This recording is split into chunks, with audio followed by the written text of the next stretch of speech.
বাংলাদেশে আপনি যদি নিউট্রিশন স্ট্যাটাস রিভিউ করেন, বিভিন্ন গবেষণার যে তথ্য আছে তাতে দেখা যায় যে নিউট্রিশনের, বিশেষ করে শিশুদের মধ্যে নিউট্রিশনের অনেক অভাব রয়েছে। আয়রন ডেফিসিয়েন্সি, অ্যানিমিয়া আছে অনেক শিশুর মধ্যে। আবার অ্যাডোলেসেন্টের মধ্যে নিউট্রিশনের ভিন্ন রকমের নিউট্রিশন অভাব আছে, তাদের মধ্যে আয়রন ডেফিসিয়েন্সি সহ অন্যান্য কারণ আছে নিউট্রিশনের অভাব। আপনি 15 থেকে 49 বছরের যে নন ল্যাকটেটিং মাদার্স, নন প্রেগনেন্ট এবং নন ল্যাকটেটিং মাদার্স যারা আছে, তাদের মধ্যে 44% মতো জিঙ্ক ডেফিসিয়েন্সি আছে, 72% মতো ভিটামিন ডি এর ডেফিসিয়েন্সি আছে, আয়রনের ডেফিসিয়েন্সি আছে 30%, অ্যানাদার 30%-এর মধ্যে আয়োডিনের ডেফিসিয়েন্সি আছে। এই যে আমি মাইক্রোনিউট্রিশনের অভাব বললাম, এর কিন্তু এক একটার এক এক রকমের কাজ। এটা গেল আপনার এই টোটাল মহিলাদের।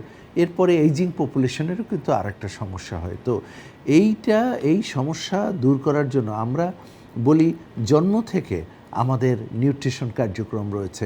প্রথম জন্ম থেকে, শিশুর জন্মগ্রহণ করা থেকে 6 মান্থ পর্যন্ত সেটা এক্সক্লুসিভ ব্রেস্ট ফিডিং কিন্তু খুবই দরকার।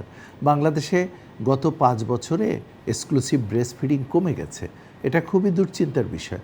তো আমরা চাই বিভিন্ন প্রচারণা চালাই সারা দেশব্যাপী, যাতে করে এক্সক্লুসিভ ব্রেস্ট ফিডিং, অর্থাৎ একটি মা শুধুমাত্র বুকের দুধ দেবে তার সন্তানকে 6 মাস পর্যন্ত, বাইরে আর কিচ্ছু দিতে হবে না, এমনকি পানিও না। এইটা কিন্তু খুবই দরকার। শিশুদের নিউট্রিশনের চাহিদাটা তারা পূরণ করতে পারবে এবং স্বাস্থ্যবান শিশু হিসেবে তারা গড়ে উঠতে পারবে। এইটা হলো প্রথমটা। সেকেন্ড যে জিনিসটা হলো 6 মান্থ থেকে 5 ইয়ার্সের মধ্যে আমরা শিশুর যে নিউট্রিশন চাহিদা থাকে, যে অভাব থাকে, এটা দূর করার জন্য আমরা মাইক্রোনিউট্রিয়েন্ট পাউডার, এটাকে আমাদের ব্র্যান্ড মনিমিক্স, এটা বিশ্বের একটা অত্যন্ত ভালো একটা আবিষ্কার। যে নিউট্রিশনের যে অভাব, অনেক গবেষণা করে দেখেছে যে এই মনিমিক্স শেষে যদি রেগুলার খায়, বাচ্চাকে দেওয়া হয়, তাহলে তার এই 5 বছর পর্যন্ত তার নিউট্রিশন অভাব থাকবে না, মাইক্রোনিউট্রিশনে। এবং এই নিউট্রিশন অভাব না থাকলে আমরা একটা সুস্থ জাতি পাবো। আর একটা বিষয় হলো তাদের কগনিটিভ অ্যাপ্রোচ শিশুদের আরও স্ট্রেনথেন হবে এবং আমরা একটা ভালো বুদ্ধিমান কোহর্ট পাবো কিন্তু আমরা ফিউচারে। তো এটা খুবই দরকার। এরপরে অ্যাডোলেসেন্টের জন্য রয়েছে মনিমিক্স প্লাস 15 ইনগ্রেডিয়েন্ট, সেটাও আমরা প্রচারণা চালাই এবং ডিস্ট্রিবিউট করি। তারপরে প্রেগনেন্ট মাদের জন্য মাল্টিপল মাইক্রোনিউট্রিয়েন্ট সাপ্লিমেন্ট রয়েছে।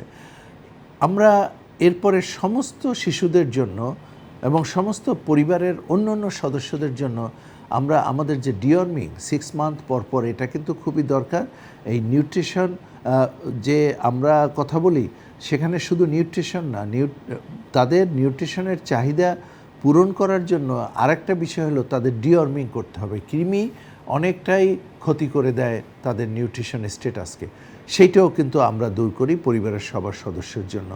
আমরা গ্রোথ মনিটরিং করি শিশুদের 5 বছর পর্যন্ত, যে তাদের গ্রোথ মনিটরিং করি যাতে আমরা পর্যবেক্ষণ করতে পারি প্রতিটা শিশুর যতটুকু লম্বা হওয়ার কথা সে লম্বা হচ্ছে কিনা, বয়সের সাথে সাথে যতটা ওয়েট হওয়ার কথা ছিল ততটুকু হচ্ছে কিনা।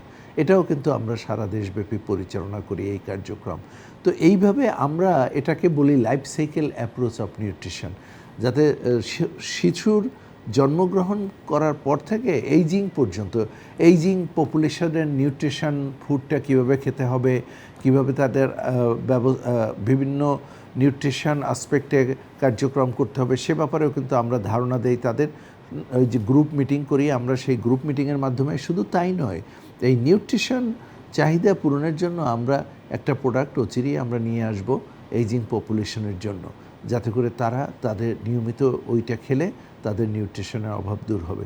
এইভাবে সারা কোহর্ট, অর্থাৎ জন্ম থেকে একদম এইজিং পপুলেশন পর্যন্ত আমরা নিউট্রিশনের ব্যবস্থাপনা করার প্রয়াস চালিয়ে যাচ্ছি। এটাকে আমরা life cycle approach of nutrition বলি।